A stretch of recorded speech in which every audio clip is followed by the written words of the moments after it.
اسی لاہور کے D C office میں ایک درخواست موجود ہے کہ ذاکر نائک صاحب انڈیا کا ایک شہری یا فلاں فلاں ان کے بارے میں لکھ کے اس کو لاہور میں داخل نہ ہونے دیا جائے۔ ڈاکٹر ذاکر نائک صاحب پاکستان میں وہ اسلام آباد پہنچے ہیں اور ان کا استقبال ہوا ہے، اب انہوں نے لاہور آنا ہے، تو کیا تیاریاں آپ کی کس طرح کا استقبال کر رہے ہیں؟ پورے پاکستان کی عوام کو شرکت کی دعوت ہے۔ جو عیسائی ہیں، یہودی ہیں، ہندو، ان کے جو اسکالرز ہیں وہ اپلیکیشن دیتے کہ ہم نے ڈاکٹر ذاکر نائک سے مکالمہ تو کرنا۔ کشمیر بیانیے کے اوپر انڈیا نے ان کو موسٹ وانٹیڈ لسٹ میں شامل کیا ہوا ہے اور ایک مسلم ملک نے بھی پابندی ڈاکٹر لگا صاحب سے انڈیا مطالبہ کر رہا ہے اور ڈاکٹر صاحب کہہ رہے ہیں میں نہیں کہوں گا، وہ کشمیری میرے مسلمان بھائی ہیں۔ جو بات ہے نا، ہندوستان کے مسلمانوں کے بھی دل جیتے پاک۔ ہندوستان کے اندر سے ایسی ریاستیں اٹھیں گی، ہندوستان کے مسلمانوں کو بالآخر جاگنا پڑے گا۔ جب ظلم حد سے بڑھ جاتا ہے نا تو مٹ جاتا ہے۔ بالکل، اب تو وہ سیکولر بھی نہیں رہا، ہندو دیش بن چکا ہے وہ۔ بالکل، ہندوستان سیکولر ریاست بھی نہیں رہی۔ ایک مسلم ملک کے اندر پابندی ہے کی جو پالیسی تھی وہ پرو انڈین تھی۔ بنگلہ دیش کے اندر بھی وہ انقلاب بپا ہو چکا ہے۔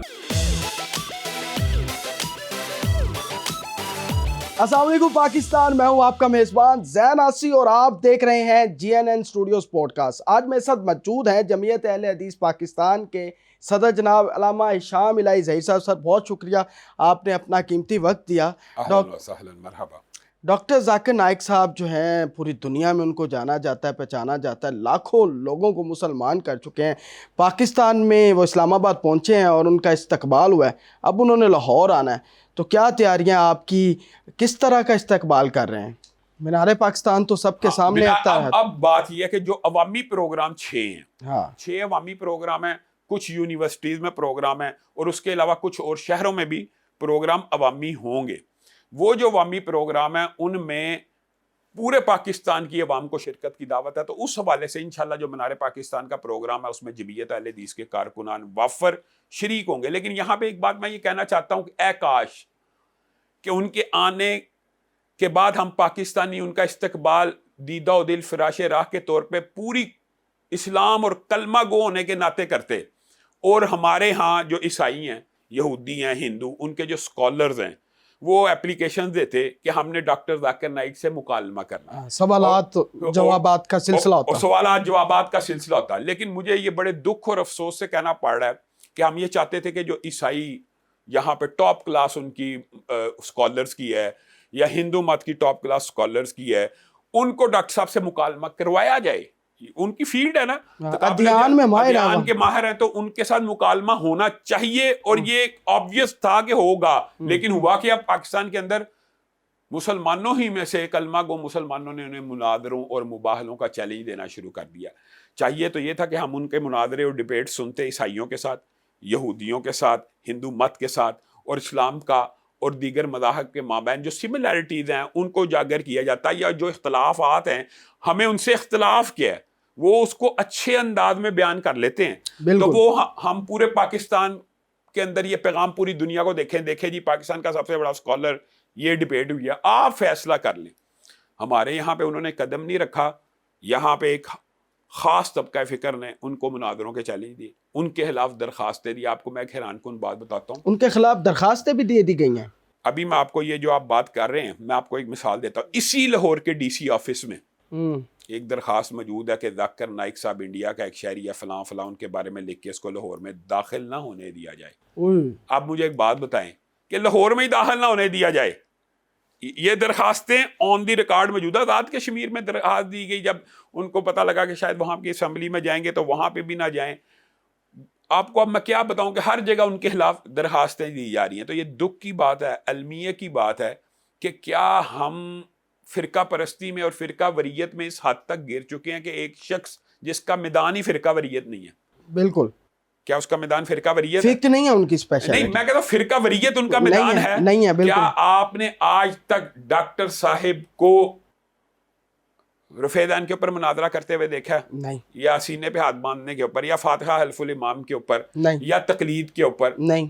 اچھا، تو یہ مناظرے ہمارے پاک و ہند میں ہو رہے ہیں نا، تو وہ آپ کو اگر کوئی مناظرے ان امور پہ کرنے ہیں، وسیلے کے اوپر، علم غیب کے اوپر، حتیٰ کہ میں یہ بھی کہہ دیتا ہوں کہ حضرت حسن حسین یا اہل بیت کے بارے میں جو ان کے کلپس کو ٹویسٹ کر کے چلایا جا رہا ہے، اس کے اوپر بھی اگر آپ نے مناظرے کرنے ہیں تو آپ کو پاکستان میں ایک میدان موجود ہے نا، آپ ان سے کریں۔ آپ ڈاکٹر صاحب سے یہ بات کیوں کرتے ہیں؟ بنیادی طور پہ ڈاکٹر صاحب کی جو 2 غلطیاں اس پورے ٹور سے پہلے اجاگر کی گئی، ایک ان کی ویڈیو کو نا فیک ایڈیٹنگ کر کے بنایا گیا کہ محمد اللہ کے رسول نہیں ہیں. بات سمجھ رہے ہیں؟ بالکل. ایک بندے نے 10 لاکھ سے زائد لوگوں کو مسلمان کیا ہے، اور آپ مسلمان بندہ کیسے ہوتا ہے دین بھائی؟ کلمہ پڑھ کے. کیا اس کا کیا ترجمہ ہے؟ محمد اللہ کے رسول ہیں. محمد اللہ کے رسول ہیں. تو جو شخص 10 لاکھ سے زائد لوگوں کو یہ کلمہ پڑھا رہا ہے کہ محمد اللہ کے رسول ہیں، اس کے بارے میں یہ عقیدہ رکھنا کہ اس کا عقیدہ یہ ہے کہ محمد اللہ کے رسول نہیں ہیں، اس سے بڑا جھوٹ اور مبالغہ کیا ہوگا؟ پھر دوسری بات ان کی جو بہت زیادہ ہائی لائٹ کی گئی، میں کوئی ان کے سپوکس مین کے طور پہ نہیں، میں صرف عوام کو آگاہی کے لیے کہہ رہا ہوں کہ جب انسان کسی ہندو مت کے ساتھ، عیسائیت کے ساتھ، یہودیت کے ساتھ مناظرہ کر رہا ہوتا ہے نا، اس میں کچھ الزامی جوابات بھی ہوتے ہیں. بالکل. اگر کوئی آپ کے اوپر اس وقت ایلیگیشن لگاتا ہے کہ دیکھیں جی آپ کے مسلمانوں کے بادشاہ نے رسول اللہ صلی اللہ علیہ وسلم کے نواسے کو شہید کیا، اس کے جواب میں 2007 میں اگر ڈاکٹر ذاکر نائک کے منہ سے کچھ الفاظ ہیں کہ وہ الزامی جواب ہے ہندو کا، سمجھ رہے ہیں نا، تو وہ ان کو کوئی جواب دینے کا معاملہ ہو رہا ہے، پھر اس کی وہ وضاحت کر چکے ہوں اور اس کو پورا معاملہ سیٹل ہو چکا ہو، بار بار اس چیز کو اٹھانا، تو یہ بات میں سمجھتا ہوں کہ یہ خالصتاً فرقہ واریت ہے. اور ہم کب تک اس فرقہ واریت کا شکار رہیں گے؟ وہ ان کے لیے مناظرے اور مباحثوں کے چیلنج دینے چاہیے تھے عیسائیوں کو، یہودیوں کو. اور میں یہ تو اب بھی سمجھتا ہوں، اگر آپ مجھے بتا دیں، چلیں پوری ڈاکٹر ذاکر نائک کی زندگی میں کیا انہوں نے کسی مسلمان سے آج تک مناظرہ کیا؟ نہیں. تو اللہ کے بندو، آپ اس کو مناظروں کا چیلنج دے رہے ہیں، یہ دکھ کی بات ہے. یہ ہمارے لیے لمحہ فکریہ ہے. ایک ایسا شخص جس نے ہجرتیں سہی، جس نے اپنا وطن چھوڑا، جس نے دین کی خاطر قربانیاں دی، جس نے 10 لاکھ سے زائد لوگوں کو مسلمان کیا، وہ آپ کے وطن عزیز میں آ رہا ہے. آپ مسلکی تعصب سے بالا تر ہو کے اس کو ویلکم کرتے تو کیا ہی اچھا ہوتا. اور یہ بات نہیں ہے کہ سارے طبقے نے ہی نان ویلکم کیے، یہ بھی بات درست نہیں ہے. اللہ کے فضل و کرم سے اہل حدیث ویلکم کر رہے ہیں، دیوبندی ویلکم کر رہے ہیں، بریلوی علماء ویلکم کر رہے ہیں، حتیٰ کہ کل ایک شیعہ رہنما نے بھی بیان دیا کہ ہم بھی اس کو ویلکم کریں گے. ہمارا اس کے ساتھ اختلافات ہو سکتے ہیں فقہی طور کے اوپر.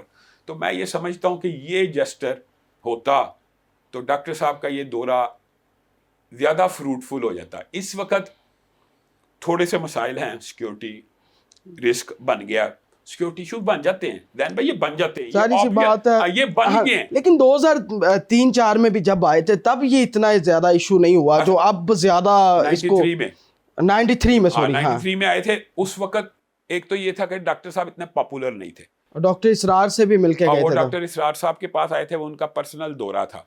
یہ بھی بات ہوتی ہے. دوسری بات یہ کہ اس دورے کو ہائپ اس لیے کریٹ زیادہ ہو گئی کہ ڈاکٹر صاحب اس ٹائم پوری دنیا میں پاپولر ہیں. اور پھر ڈاکٹر صاحب کا جو بیانیہ کشمیر کے اوپر آیا، وہ کشمیر بیانیے کے اوپر انڈیا نے ان کو موسٹ وانٹیڈ لسٹ میں شامل کیا ہوا ہے، اور ایک مسلم ملک میں بھی پابندی ڈاکٹر صاحب سے انڈیا مطالبہ کر رہا ہے اور ڈاکٹر صاحب کہہ رہے ہیں میں نہیں کہوں گا، وہ کشمیری میرے مسلمان بھائی ہیں. مجھے یہ ڈاکٹر صاحب کی جو بات ہے نا، اس نے میرے خیال میں ہندوستان کے مسلمانوں کے بھی دل جیتے، پاکستان کے مسلمانوں کے بھی دل جیتے کہ یار پاکستان کے حکمران کشمیر کا وہ مقدمہ نہیں لڑ رہے جو ایک ہندوستان کا شہری لڑ رہا ہے. موسٹ وانٹیڈ ان کو بنا دیا ہے انڈیا نے. کیوں ایسا ہوا؟ حالانکہ وہاں تو وہ بڑا امن کا پیغام دے رہے تھے. آج کل ان کی کوئی ایسی تقاریر نہیں ہے، کہ کوئی تقریر بھی ایسی نہیں ہے جس میں متنازع بیان دیا ہو یا ہندو مسلم فسادات کی طرف بات گئی ہو، لیکن انہوں نے موسٹ وانٹیڈ میں ڈالا ہوا ہے. آپ مجھے ایک بات بتائیں، انڈین میڈیا کے کیا کہنے؟ انڈین میڈیا مجھے آتنکی کہتے ہیں. ہاں بالکل، آپ کے حوالے سے ایک ویڈیو چل رہی ہے. ڈاکٹر ذاکر نائک صاحب موسٹ وانٹیڈ ہیں. اس سے پہلے بھی انڈین میڈیا نے میرے خلاف ویڈیوز چلائی ہیں. یہ ڈاکٹر صاحب کے آنے کے اوپر بھی میرے خلاف میں نے اسد اویسی، اکبر اویسی کے حوالے سے ایک مطالبہ کیا. دیکھیں میں پاکستان کا ایک شہری ہوں، بالکل میری یہ خواہش ہے کہ ہندوستان کے قلب سے نئی اسلامی ریاستیں مارد وجود میں آئیں، وہاں کے مسلمان حق حدرادیت کے لیے کھڑے ہوں. یہ میرا ایک بیانیہ ہے کہ ہندوستان کے قلب سے انشاءاللہ. اور میں آپ کو ایک بات بتاؤں، یہ آپ کو لگتا ہے کہ ہندوستان کے اندر سے ایسی ریاستیں اٹھیں گی؟ زین بھائی یہ بڑی بات لکھ لیں، اللہ کے فضل و کرم سے ہندوستان کے مسلمانوں کو بالآخر جاگنا پڑے گا. جب ظلم حد سے بڑھ جاتا ہے نا تو مٹ جاتا ہے، ایک وقت آئے گا کہ ہندوستان کے مسلمانوں کو ادراک ہوگا کہ قائد اعظم محمد علی جناح رحمہ اللہ نے درست اور صائب فیصلہ کیا انڈیپینڈنٹ وطن بنا کر. اگرچہ اس وقت آپ کو پتا نا مولانا ابوالکلام آزاد کا نقطۂ نظر تھا کہ الگ نہ ہو, خدا را مسلمانوں کی طاقت تقسیم ہو جائے گی, یہ ہو جائے گا, وہ ہو جائے گا. لیکن قائد اعظم محمد علی جناح نے اسی فیصلے کے اوپر مہر لگائی کہ ہم الگ ہوں گے, آپ کو ہم یہ اجازت دیتے ہیں, آپ ہماری طرف ہجرت کر کے آ جائیں. انہوں نے نہیں کی. کانگریسی جو علماء تھے ان کا یہ نقطۂ نظر تھا کہ ہم ہندوستان میں جب اگر اکٹھے ہوں گے تو اکثریت بن جائیں گے, بالکل, اور ہم الیکشن بھی جیت سکتے ہیں. آج مسلمان وہاں پہ 30 کروڑ سے زیادہ, بتائیں کتنی سیٹیں جیتتا ہے؟ بالکل نہیں ہے, نہ ہونے کے برابر ہے. اب آپ بات سمجھیں, بی جے اس پی کا مطلب یہ ہے کہ ان کا مقدمہ تو یہ تھا نا مولانا ابوالکلام کا کہ پاکستان کا 30 کروڑ ہوتا ہے, ہندوستان کا 30 کروڑ, بنگلہ دیش کا, تو ہم اکثریت بن جاتے. آج آپ جن علاقوں میں اکثریت میں آپ کو وہاں سے سیٹیں جیتنی دی جاتی ہیں, بالکل, اب تو وہ سیکولر بھی نہیں رہا, سارا ان کا ہندو دیش بن چکا ہے. وہ بالکل یہ بات ہے, ہندوستان سیکولر ریاست بھی نہیں رہی, اب نہیں رہی, اب فاشزم حکومت ہے, دینی ہندو مت کے اوپر قائم ریاست ہے. بی جے پی نے کاری یہی دیا ہے سارا. اب میں یہ پوچھتا ہوں کہ بالآخر وہاں کے مسلمان ایک وقت اس نتیجے پہ پہنچیں گے کہ ہم اگر جمہوریت میں بھی حصہ لے رہے ہیں بالکل, تو ہمیں الیکشن نہیں جیتنے دیے جا رہے. جیسے پاکستان کے اندر میں آپ کو ایک بات اس کی بتا دیتا ہوں کہ مذہب پسند لوگ یہ بیانیہ رکھتے ہیں کہ ہم الیکشن لڑتے ہیں تو ہمارے ووٹ نہیں شو کیے جاتے ہمارے. تو ہندوستان کے مسلمان جب اس نتیجے میں پہنچے گے تو وہاں سے تحریکیں چلیں گی. تو ہماری تو ویسے بھی مسلمان کو کبھی بھی ولی امر جو ہوتا ہے اس طرح ہندوستان کے اندر رہنے, یہ بات بھی یاد ہے, اب ضمنی طور پہ یہ تھوڑی انٹلیکچوئل لیول کی بات چلی گئی ہے, دارالکفر میں رہنے کے کچھ آداب ہیں مسلمان کے لیے, شریعت نے مقرر کیے ہیں کہ کن انٹینشنز کی بنیاد پہ انسان دارالکفر میں رہ سکتا ہے. اچھا, ہاں, یہ شریعت کے احکامات کہ یا آپ تعلیم حاصل کرنے گئے ہیں یہاں وہاں سے نالج, یہ ایک لمبا چوڑا فقہی باب ہے, یہ کتابیں بھری پڑی ہیں کہ دارالکفر میں مسلمان ضرورت کے تحت کس وجہ سے رہ سکتا ہے. اگر آپ نے ان کی پوری اطاعت اور فرما برداری ہی کر کے رہنا ہے تو آپ کو دارالکفر میں رہنے کے شرعی احکامات پڑھنے ہوں گے. تو بالآخر مسلمان ویسے بھی حریت پسند ہوتا ہے, مسلمان غلامی زیادہ عرصہ کاٹ نہیں سکتا, اور اسلام میں مسلمان کا غلام رہنا بھی جائز نہیں ہے. یہ بات یاد رکھیں. تو یہ بڑی بات آپ نے کر دی, اسی بات پہ پھر انڈیا میں بڑا رولا ہونا ہے.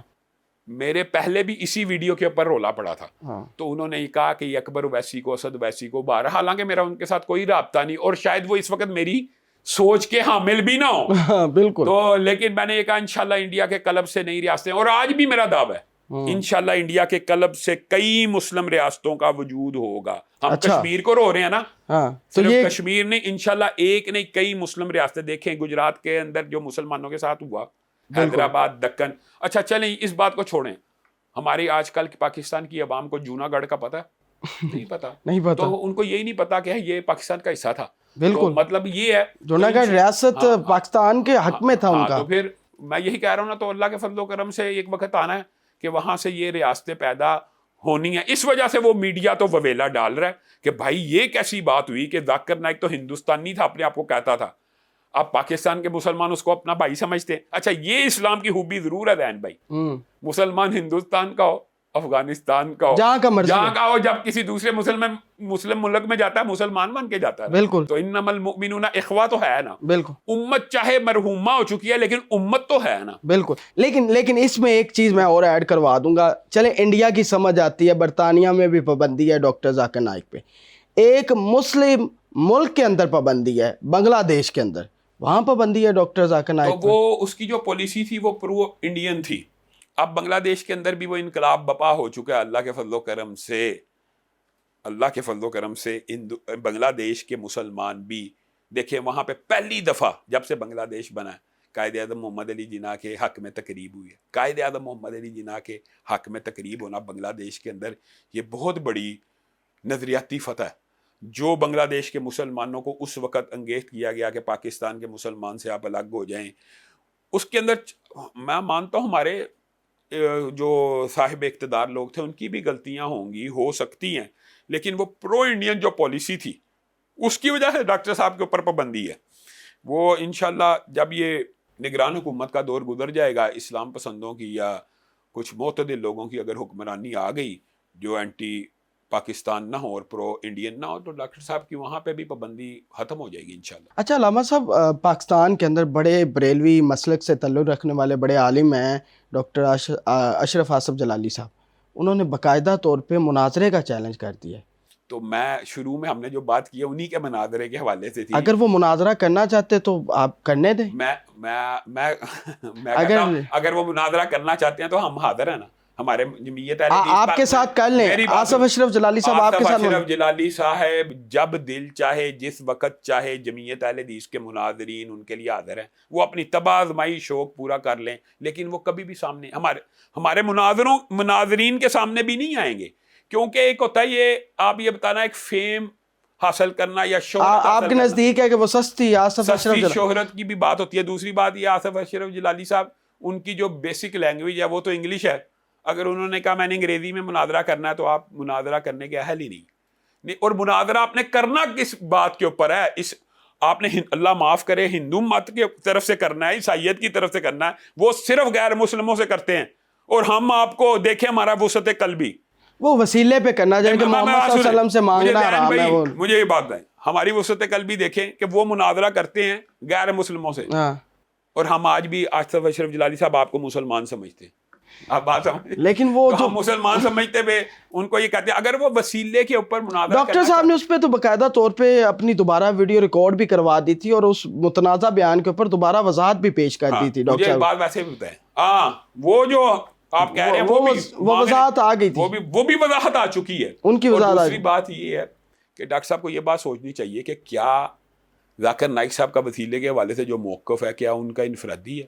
یہ پوری دنیا کے مکتبہ فکر اہل حدیث کا اسکول آف تھاٹ کا یہ عقیدہ ہے کہ وسیلے کی جائز قسمیں صرف 3 ہیں. ایک کسی زندہ شخص سے دعا کروا لی جائے، ایک اللہ رب العزت کی صفات کا ان کو واسطہ دے دیا جائے اور تیسری اپنے نیک اعمال کے ذریعے اللہ سے مانگ لیا جائے. ان 3 کے علاوہ پوری دنیا کا کوئی اہل حدیث جہاں بھی بیٹھا اس کا یہ عقیدہ نقطہ نظر یہ ہے کہ ان 3 وسیلے کی قسموں کے علاوہ کوئی براہ راست کسی کا ذات کا وسیلہ دینا جائز اور درست نہیں ہے. اور پھر دوسری بات یہ ہے، اس سے بھی اگلی بات اگر آپ علمی لیول کی کریں تو یا رسول اللہ مدد یا علی مدد میں وسیلہ کا ہے. یہ تو براہ راست مدد طلب کرنا ہے. براہ راست مدد طلب کرنے کے الفاظ کو یہ کہتے ہیں کہ یہ وسیلہ ہے. یعنی کہ آپ کے مطابق آج کے دور کے اندر حضور صلی اللہ علیہ وسلم سے مدد مانگنا جائز نہیں ہے. آپ یا رسول اللہ مدد میں وسیلہ ہے، یہ آگے عوام کو یہ بیان کرتے ہیں. لیکن ان کی برکت کے ساتھ آپ یہ دیکھیں وہ ان کو یہ کہتے ہیں، ہم اصل میں یا رسول اللہ مدد نہیں کہتے، ہم یہ کہتے ہیں کہ اے اللہ رسول اللہ کے صدقے ہمیں یہ دے دے. آگے جملہ یہ بولتے ہیں، یہ جملے کے اوپر ہمیں اعتراض اور ہیں، لیکن یہ جو جملہ براہ راست ہے یا علی مدد یا رسول اللہ مدد یا غوث اعظم مدد، اس میں کون سا وسیلہ ہے؟ وسیلہ کہتے ہیں اللہ تک پہنچنے کو. آپ بھی سمجھتے ہیں یہ تو ایک عام سی بات ہے. تو اللہ تک تو یہاں پہ پہنچا ہی نہیں جا رہا، یہاں تو مخلوق سے براہ راست مانگا جا رہا ہے. تو اس حوالے سے یہ بات سوچنی چاہیے. اور یہ انٹلیکچوئل لیول کی ڈبیٹ ہے. ٹی وی کے اوپر رمضان کے اندر آپ پروگرام دیکھتے ہیں، وسیلے کے موضوع پہ کئی دفعہ ڈسکشن ہوتی ہے، اہل حدیث علماء بیٹھے ہوتے ہیں، دیوبندی ہر مسلک کا اپنا موقف ہے. تو مجھے یہ بتائیں یہ کون سا ایسا موقف ہے جو ان کا انفرادی ہو؟ میں یہ پوچھنا چاہتا ہوں. یہ کوئی ایسا کوئی راکٹ سائنس ہے یا کوئی ایسی بات ہے کہ جس کی وجہ سے انسان دین سے خارج ہو جاتا ہے یا غیر مسلم ہو جاتا ہے یا کلمہ گو نہیں رہتا؟ اگر ایک مسلک کا یہ نقطہ نظر ہے کہ یہ اس چیز سے بچنا چاہیے، اس کے اندر یہ خطرہ ہے کہ کہیں شرک نہ ہو جائے، تو آپ اس کو یہ کہیں گے کہ یہ غیر مسلم ہو جاتا ہے بندہ اس طرح کہنے سے.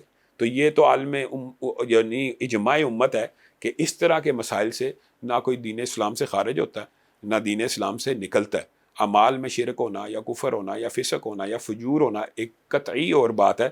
تو ڈاکٹر صاحب کو میں یہ ایک بات کہنا چاہتا ہوں، آصف اشرف جلالی صاحب کو، کہ ایک تو ہم آج بھی آپ کو کلمہ گو مسلمان سمجھتے، تو جب ہم آپ کو مسلمان سمجھتے ہیں آپ کے لیے مناظرے کا رستہ بند ہے، کیونکہ انہوں نے مناظرہ کرنا ہے غیر مسلم سے. اور پھر دوسری بات ہے ڈاکٹر صاحب کے اوپر جس وقت جھوٹا الزام لگا تھا، آپ کو یاد ہے نا ڈاکٹر صاحب کے اوپر بھی جھوٹا الزام لگا ہوا ہے کہ انہوں نے اہل بیت کی توہین. بالکل لگا پورے پاکستان کے خاص طبقہ فکر نے ان کو نشانہ بنایا اور خاص لوگوں نے. اس وقت ان کا دفاع کرنے والے کون تھے؟ آپ کی ویڈیو آئی تھی باقاعدہ. کہنے کا مطلب یہ ہے کہ ہمارے میں ابھی آپ چاہتے ہیں کہ ہمارا کھلے دل کے ساتھ تعصب ہی نہیں ہے کھلے دل کے ساتھ حکومت نے ان کو اسٹیٹ کیسٹ ہے وہ. اب تو میں نے کیا کہنا, میں نے تو ان کے آنے پہلے ان سے ریکویسٹ کی تھی آپ یہ نہ کریں اور ویڈیو کے ذریعے کی, لیکن اب تو اسٹیٹ نے ان کے اوپر پابندی لگا دی ہے مختلف علاقوں میں, مختلف اضلاع کے اندر وہ نہیں جاتے کیونکہ وہ اسٹیٹ گیسٹ ہے. تو دوسری بات یہ ہے کہ ہم نے یہ ماحول کریٹ کیوں کیا, یعنی ڈاکٹر صاحب بیچارے کہیں جانا چاہتے ہیں تو security clearance. Doctor Zakir Naik صاحب کے اس دورے سے کیا فائدہ ہوگا پاکستان میں؟ میں نے آپ کو پہلے اس کا دباچہ بتایا کہ ہمارا نقطہ نظر یہ تھا کہ ڈاکٹر صاحب آئیں اور واقعی عیسائیوں کے ٹاپ کلاس مناظرین سے مناظرہ کریں, ڈائلاگ کریں. ابھی ہوں گے مناظرے؟ ابھی مشکل ہے, ابھی ممکن نہیں ہے. عوام تو ان کو بڑی سننے آئے گی, میں بھی شاید وہاں کچھ لوگ بتاؤں اس کے اندر اس کا فائدہ کیا ہے پاکستان کو, اس دورے کا فائدہ کیا ہے؟ اس کے اندر اب یہ سیٹنگ کر دی گئی ہے, یہ بھی آپ سنیں کہ مینار پاکستان میں جب اوپن سوال و جواب کی نشست ہوگی تو اس کے اندر ہم عیسائیوں کو, ہندو مت کے لوگوں کو, سکھ مت کے لوگوں کو جو سوال کرنا چاہے بغیر انٹرپٹ کیے, بغیر کسی رکاوٹ کے, جس قسم کا مرضی ہے وہ سوال کریں, انشاءاللہ ڈاکٹر صاحب جواب دیں گے. اس کا فائدہ کیا ہوتا ہے آپ مجھے بتائیں؟ ڈاکٹر صاحب کی گفتگو کا فائدہ یہ ہوتا ہے, ایک تو پوری دنیا میں یہ پیغام جانا تھا کہ پاکستان کے اندر عیسائی بھی موجود ہیں, ہندو مت بھی موجود ہے اور پاکستان کے مسلمانوں کے ساتھ کو ایگزسٹ کر رہے ہیں. بالکل, ایک تو یہ گڈ اور مسلمانوں کے اجتماع میں آئے ہوئے ہیں اور مسلمانوں کے اجتماع کے اندر بیٹھ کے سوالات کر رہے ہیں اور ڈاکٹر صاحب نے ان کو جوابات کیے ہیں. اور بقائے باہمی کا جو ایک سلسلہ حقیقت میں بھی زین بھائی آپ کے میرے ہر مسلمان بستی کے ساتھ ایک عیسائیوں کی بستی موجود ہے نا. بالکل, ہم نے آج تک ان کے ساتھ کیا برا سلوک کیا, لیکن آپ باہر چلے جائیں امریکہ, برطانیہ, وہ کہیں گے مسلمان عیسائیوں کے ساتھ برا سلوک کرتے ہیں. ہمارے ان کے ساتھ جو تعلقات ہیں, میں آپ سے پوچھتا ہوں کیا جو ہمارے پاس آتے ہیں عیسائی یا ہمارے گھروں میں رہتے ہیں یا جو ہمارے مختلف کام کاج بھی کرتے ہیں, ہاتھ بٹاتے ہیں, ہم ان کی شادی بیاہ میں بھی مدد نہیں کرتے, ہم ان کی تقریبات میں بھی شرکت نہیں کرتے؟ بالکل کرتے ہیں. تو اس سے پاکستان کا امپریشن اچھا ہوگا کہ بیڈ ہوگا؟ اور پھر دیکھیں, ایک ہوتا ہے مخالفت, ایک ہوتا ہے اختلاف. ہمارا عیسائی مذہب سے اختلاف ہے اور وہ ہم نے سٹیج پہ ظاہر کرنا ہے, یہ اختلاف ہے, لیکن ہماری ان کی زندگی کے ساتھ مخالفت نہیں ہے کہ وہ زندہ نہیں رہنے چاہیے. وہ ہمارے ساتھ رہتے ہیں, وہ ہمارے ساتھ اٹھتے بیٹھتے ہیں. ہمارا ان کے ساتھ نظریاتی اختلاف ہے, ہر مذہب کے ساتھ نظریاتی اختلاف ہے نا. مسلمانوں کا ہم کہتے ہیں کہ اللہ ایک ہے, ایک اللہ کی عبادت کرو, وہ ٹرینٹی کے اوپر بلیو کرتے ہیں, وہ حضرت عیسیٰ کو کبھی خدا کہتے ہیں, کبھی جبریل یعنی کبھی روح القدس کو, کبھی اللہ کو.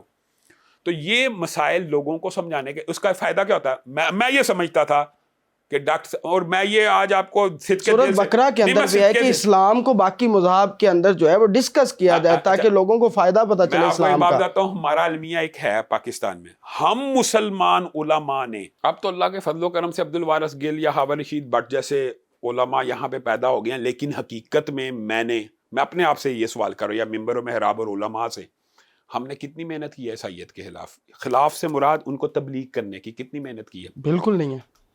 پاکستان کے اندر ہماری کیا محنت ہے؟ لاکھوں عیسائی ہیں. بالکل, کوئی ایسا عالم دین آپ نے دیکھا ہے جو لاکھوں عیسائیوں کو اس نے اسلام کو قبول کروایا؟ ڈاکٹر طاہر القادری صاحب نے کیا ہے جی, کچھ نہ کچھ کام کیا. چلو ٹاؤن شپ کے اندر, ٹاؤن شپ کے علاوہ ڈنمارک کے اندر ان کے مناظرے ہیں. میں یہ کہتا ہوں پاکستان کے عیسائیوں کی بات کر رہا ہوں میں یار, میں صرف پاکستان کے اندر کئی چرچوں کے اندر وہ گئے ہیں. ہاں جاتے ہیں نا, لیکن ہم نے یہ فیلڈ حالی چھوڑی تھی. تو ہمارا یہ نقطہ نظر ہے کہ ڈاکٹر صاحب کے آنے کا بہت بڑا فائدہ یہ ہو سکتا تھا کہ پاکستان کے عیسائی بھی اسلام قبول. تو ابھی بھی فائدہ ہوگا آئیں گے شاید بڑے لوگ آئیں گے. ایتھیزم بہت زیادہ ہے, لوگ خدا کو کا جو مسئلہ ہے وہ کچھ فرق ہے مذاہب کے مابین اختلافات سے. ایتھیزم کا مسئلہ فرق ہے, وہ تو الہاد ہے نا, وہ تو خدا کے وجود ہی کے منکر ہیں.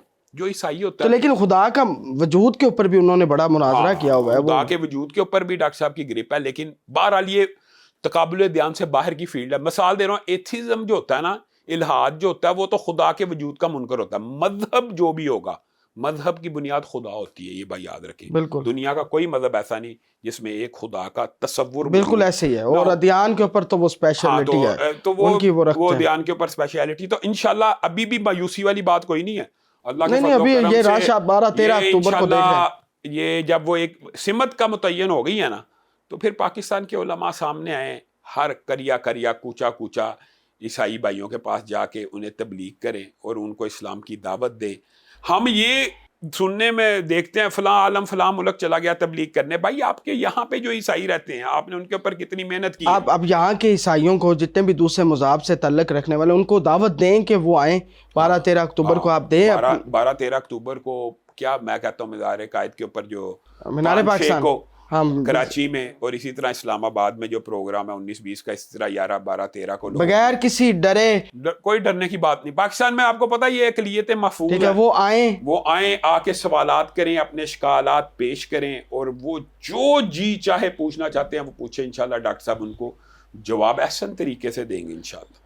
اچھا علامہ صاحب, آپ ایک مسلک کی ماشاءاللہ نمائندگی کرتے ہیں. ابھی ریسنٹلی مفتی طارق مسعود صاحب کی جانب سے ایک متنازع ویڈیو سامنے آئی جس میں یہ کہا جا رہا ہے کہ نعوذ باللہ قرآن پاک کے اندر جو ہے وہ گرامیٹیکلی غلطیاں ہیں. حضور صلی اللہ علیہ وسلم امی کا تصور جو ہے کہ حضور صلی اللہ علیہ وسلم کو پڑھنا لکھنا نہیں آتا, تو وہ کاتب وحی جو تھے ان سے لکھوا رہے تھے قرآن, تو انہوں نے گرامیٹیکلی غلطیاں کی اور حضور نے خود دیکھی نہیں ہیں. اب کاتب وحی, اب نبی پاک خود چن رہے ہیں, کیا وہ ایسے چنے گئے ہیں جن کو لکھنا نہیں آتا تو وہ بھی غلطیاں کر کے, کیا اس طرح کی کوئی صورت موجود ہے قرآن پاک کے اندر کہ گرامیٹیکلی غلطیاں ہیں؟ زین بھائی, بنیادی طور پہ جو مفتی طارق مسعود صاحب نے غلطی کی ہے نا, یہ بھی وہی بات ہے کہ اپنی فیلڈ سے باہر نکل جانا. مفتی صاحب کا جو موقف ہے سراسر غلط ہے, سراسر غلط ہے, سراسر غلط ہے. انہوں نے بعض کتابوں کے اندر جو ابہام اور اشکالات تھے ان کو پڑھا اور ان کو عوام کے سامنے رکھ دیا. ایک عقیدہ اہل سنت کا, میں صرف اہل حدیث علماء کا اجماع نہیں بیان کرنے لگا. اہل حدیث علماء کا تو ویسے اجماع ہے پوری 1400 سال سے کہ قرآن پاک لفظی, معنوی, رسم الخط بھی توقیفی ہے. توقیفی سے مراد اللہ کی طرف سے نازل ہوا, یعنی قرآن پاک کو جس طرح لکھا جاتا ہے اس کا جو رسم الخط ہے نا, یعنی اس کی لکھائی, وہ بھی اللہ کی طرف سے, وہ بھی اللہ کی طرف سے نازل شدہ ہے, نازل شدہ, وہ بھی اللہ کی طرف سے نازل شدہ کہ ایسے لکھنا. کیوں؟ کیونکہ قرآن پاک کا رسم الخط عام عربی کے رسم الخط سے بھی فرق ہے, عام اردو کے رسم الخط سے بھی فرق ہے. قرآن پاک میں آپ کو کھڑی زبر کا استعمال ملے گا کثرت کے ساتھ. مثال دے رہا ہوں, الرحمن ہے, ہم اردو میں لکھیں گے رحمان میم کے بعد الف ڈالتے ہیں نا, قرآن پاک میں رحمان میں میم کے بعد الف نہیں آتا. نہیں آتا. کیا آتا ہے؟ کھڑی زبر اوپر میم کے ڈال. بالکل. تو یہ تو بڑی بنیادی انفارمیشن تھی, یہ بڑی بنیادی عام فہم بات ہے کہ قرآن کا رسم الخط ہی فرق ہے. قرآن کو رسم الخط کے طور پہ جس طرح اللہ نے لکھوایا ویسے ہی لکھا گا, اور قرآن پاک کی 7 قراتیں ہیں. یہ بھی لوگوں کے پاس یہ عام فہم باتیں نہیں ہیں. قرآن پاک 7 مرتبہ 7 مختلف لہجوں میں نازل ہوا ہے, 7 قراتوں میں نازل ہوا ہے, اور ان کی 7 کے 7 کے رسم الخط اللہ نے محفوظ رکھے ہوئے ہیں. تو کوئی بھی رسم الخط ایسا نہیں ہے جس میں گرامر کی ایک بھی غلطی ہو. اور ایک عام فہم میں آپ کو بات بتاتا ہوں, آپ کو بات سمجھ آ جائے گی, بڑی آسان ہے, مشکل نہیں. گرامر قرآن پاک کو سمجھنے کے لیے خادم کے طور پہ استعمال ہوتی ہے یا قرآن پاک کے اوپر حاکم ہے؟ بالکل صحیح. گرامر ایجاد کیوں ہوئی؟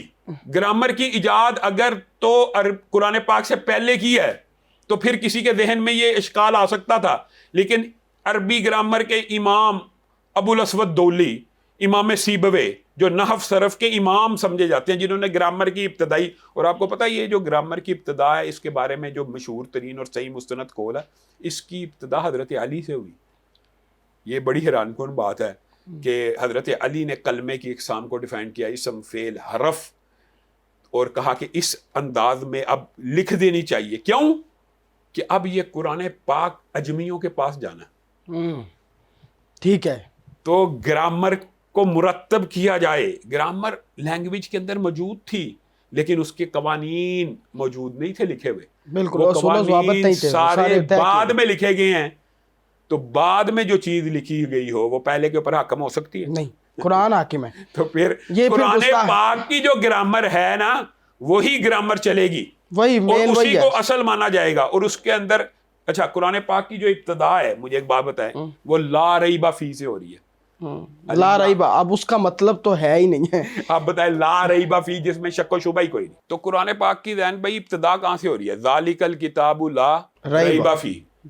جب قرآن کہہ رہا ہے اس میں کوئی شک نہیں ہے تو لوگوں کے ذہن میں شک ڈالنا, شبہات ڈالنا, یہ مفتی طارق مسعود صاحب کی بڑی صریح غلطی ہے. صریح یعنی بڑی واضح غلطی ہے. لیکن اگلی بات بھی سنیں, گستاخی کے زمرے میں آتی ہے یہ چیز, یہ اگر کوئی غیر مسلم یہ کرتا آپ حرکت. مجھے ایک بات بتائیں, یہ جو آپ نے سوال کیا اس کا میں یہ جواب, یہ بڑا اہم سوال ہے کہ گستاخی کس کو کہتے ہیں اور گستاخی کیا ہے. جو کوئی انسان سمجھے وہ گستاخی ہے, اور کیا ہر گستاخی قابل معافی ہے کہ کیا ہر گستاخی قابل معافی نہیں. اس کے درمیان ہمیں ایک باریک لائن ڈرا کرنی پڑے گی. مثلا انہوں نے کہہ دیا آپ کے نزدیک یہ گستاخی ہے, ٹھیک ہے مان لیا, وہ بندہ کہہ رہا ہے اللہ کے لیے مجھے معاف کر دو, رجوع کر رہا ہے, دیکھیں نا, وہ بندہ کہہ رہا ہے یار میں نے اگر کسی کے سینٹیمنٹس کو مجروح کیا مجھے معاف کر دیا جائے اور میرے سے یہ غلطی ہو گئی ہے.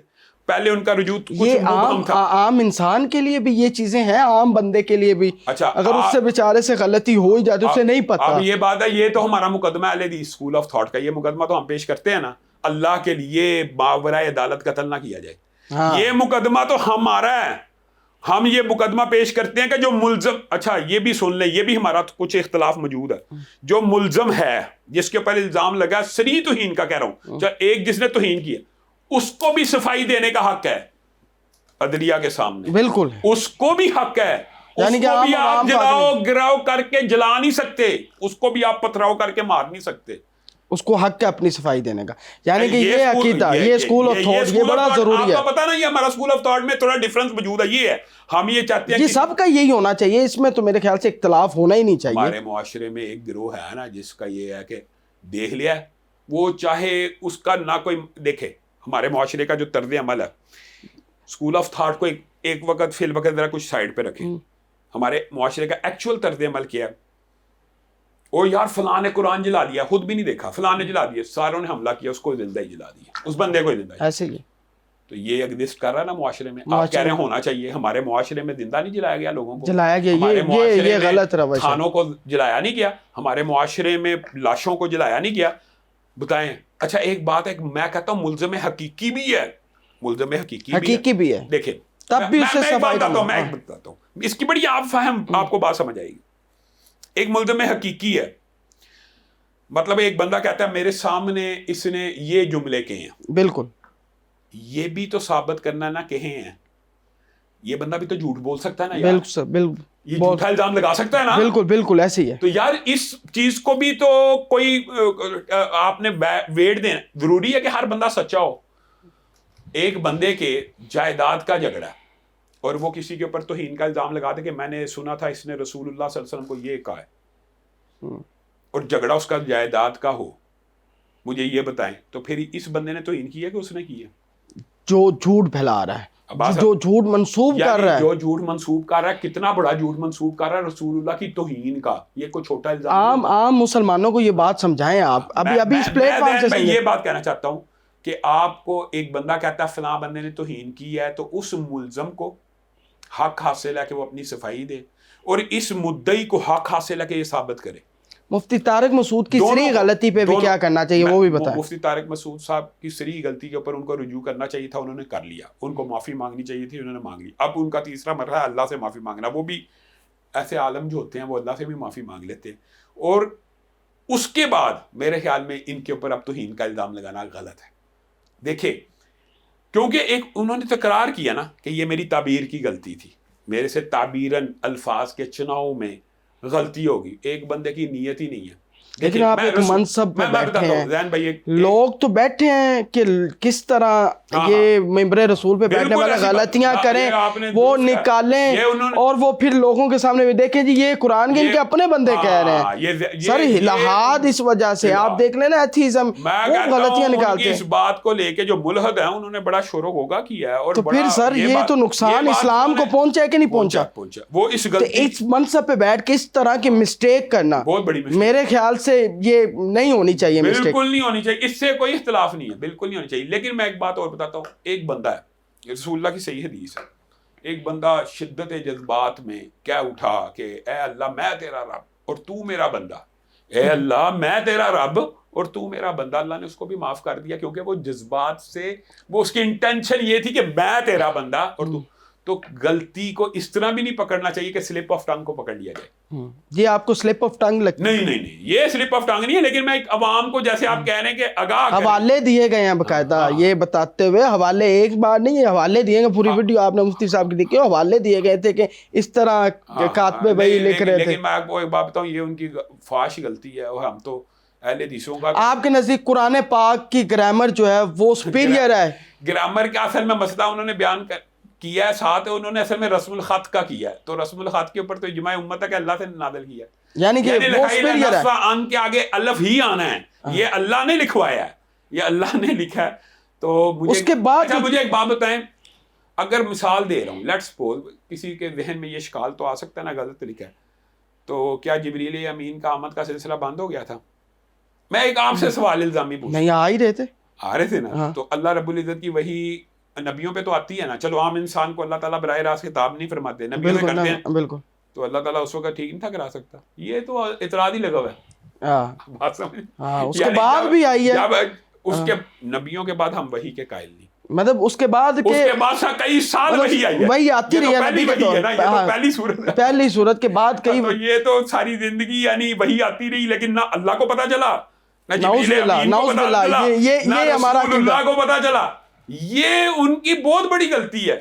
میں تو آپ کے سامنے ہوتا ہے, عقلی طور پہ بھی یہ کلیئر ہو چکے ہیں. عقلی طور پہ کسی کے ذہن میں یہ اشکال بھی ہے, تو آپ سوچئے کہ اللہ رب العزت جو قرآن نازل فرما رہا ہے اس کو نہیں پتہ لگا؟ جو اللہ کہتا ہے کہ مجھے یہ بھی پتہ ہے کہ پتا ہزاروں درختوں کے پتے جہاں گرتے ہیں, جس وقت گرتے ہیں, جس لمحے میں گرتے ہیں, وہ بھی پتہ ہے, تو اس کو یہ نہیں پتہ کہ الف لکھا گیا کہ نہیں لکھا. بے شک. تو یہ تو بہت بڑی سری غلطی تھی, انہوں نے اس کی توبہ کر لی, معافی مانگ لی ان کی. میں یہ سمجھتا ہوں آپ کہ ان کی اس غلطی کو صرف نظر کر دینا چاہیے. اور دوسرا جو آپ نے کہا کہ کیا عوام کو بھی یہ موقع ملے گا, جی ہاں, عوام کا بھی حق ہے, اگر ان میں سے کسی کے اوپر توہین کا الزام لگا وہ اپنی صفائی پیش کرے. یہ زین بھائی یہ بڑی خوبصورت بات کا ہونا چاہیے, بڑی خوبصورت بات کی ہے. ابھی ایسے کئی واقعات, سندھ کے اندر بھی ایسا واقعہ ہوا ہے, بچی رو رہی ہے کہ سندھ کو چھوڑیں, ہمارے معاشرے میں اتنی آپ حیران رہ جائیں گے. میں آپ کو اپنے بتاتا ہوں, ہمارے ایک اکاڑا کے اندر عالم دین ہے, عالم دین یار قرآن جلاتا ہے نہیں. ان سے کیا غلطی ہوئی کہ بسیدہ اوراق نورانی قاعدے کے نہیں ہوتے, وہ پھٹ رہے تھے بسیدہ, انہوں نے اس کو, آپ کو پتہ تلف کرنے کا ایک طریقہ آگ سے جلانا بھی ہے, لیکن ہمارے معاشرے میں نہیں کرنا چاہیے کیونکہ جہالت ہے. ایک طریقہ دفن کرنا, ایک طریقہ پانی میں بہانا. اگر میں آپ سے کوشچن کروں نا حقیقت میں انٹلیکچوئل لیول پہ, تو آج کل پانی میں بہانے کا طریقہ زیادہ توہین امیز ہے. آپ کو پتہ گندے نالوں سے قرآن ملتے ہیں, بالکل ملتے ہیں, کیونکہ پانی میں تلف کرنا ایک طریقہ شریعت نے بتایا تو وہ گندے نالے میں وہ. تو دفن کرنے کے اندر بھی کئی مرتبہ توہین کا عنصر جلا دینے سے صفحہ خاک میں مل جاتا ہے, نورانی قاعدہ وغیرہ. میں یہ نہیں کہتا آپ جلائیں, نورانی قاعدہ قرآن میں, قرآن کی قسم ہے نہیں یار, الف با تا سا لکھا ہوتا ہے, تو پھر یہ لوگوں کو پتہ تو ہونا چاہیے نا. دوسری بات یہ نورانی قاعدے کو بھی اتنا, اب بات سمجھے, اس بیچارے نے یہ مسٹیک کی, اس کے گھر کو آگ لگا دی, تھانے کو آگ لگا دی, بعد میں پروب ہوا, وہ بندہ کلی طور پہ بے گناہ.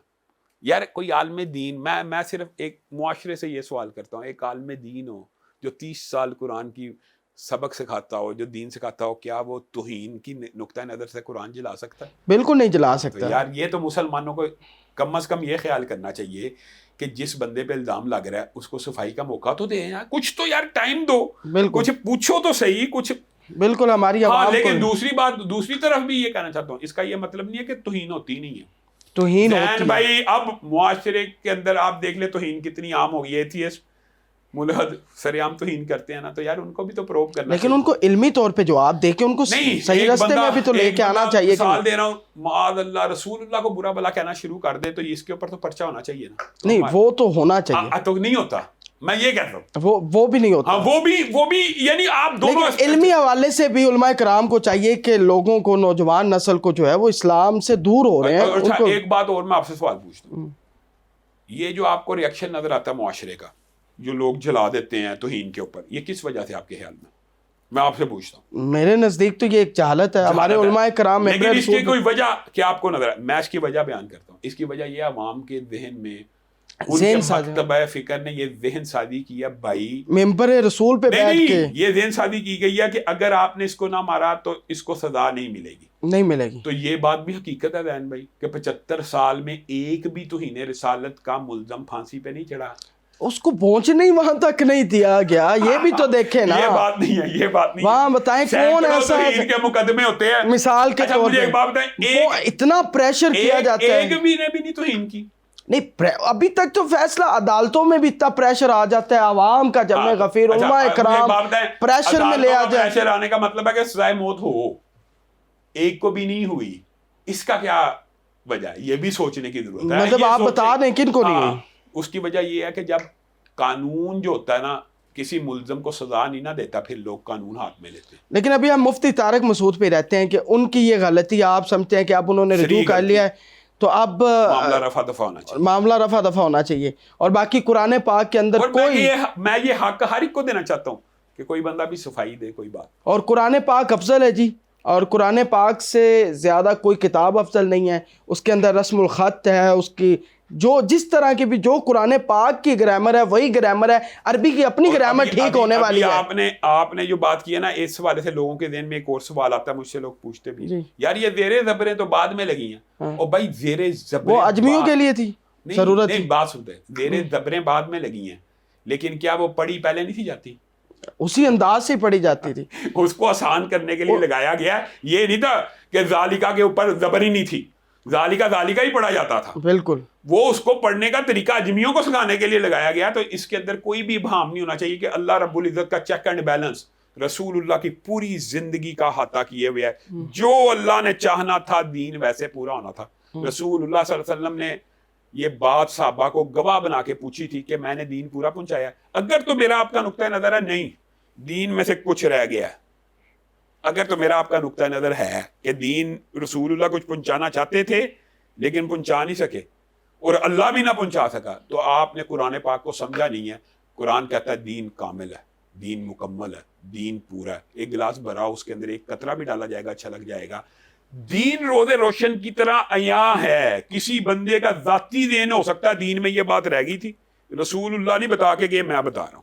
دین میں یہ نیکی کا کام رہتا تھا, رسول اللہ نہیں بتا کے گئے, میں یہ بتاتا ہوں. یہ اس کی خام خیالی ہے. دین کامل ہے, مکمل ہے, اور سب کچھ بتا کوئی غلطی نہیں ہے. بے شک قرآن نہیں, دین میں کوئی غلطی. بے شک اور بے شک جی بالکل ہمارا ایمان بھی یہی ہونا چاہیے. اور اس حوالے سے میں نے جو ہے وہ علامہ ہشام الہی صاحب کے ساتھ کافی کھل کے بات کی ہے, اور لوگوں کے جو ذہن سازی ہوئی تھی ان کو بھی ہم نے جھنجھوڑنے کی کوشش کیا تھا کہ لوگ صحیح راستے کی طرف آ جائے. دوسری طرف ڈاکٹر ذاکر نائک صاحب کو کھلے دل سے ہم پاکستان میں ویلکم کرتے ہیں, اور تمام مسلمانوں کو ویلکم کرنا چاہیے. اور باقی تمام مذاہب جو ان کو سنتے ہیں, ان کے خطابات ویسے آن لائن سنتے ہیں, وہ بھی کھلے دل سے ان کے پاس آئیں, ان سے سوالات کریں. مینار پاکستان کے اندر یہ فرقہ واریت نہیں ہونی چاہیے. بڑا خوبصورت پیغام ہشام الہی صاحب کی طرف سے تھا کہ یہ فرقہ واریت نہیں ہونی چاہیے. تمام مسلمانوں کو اکٹھے, کیونکہ اس وقت عالم اسلام کے اوپر بڑا مشکل وقت ہے.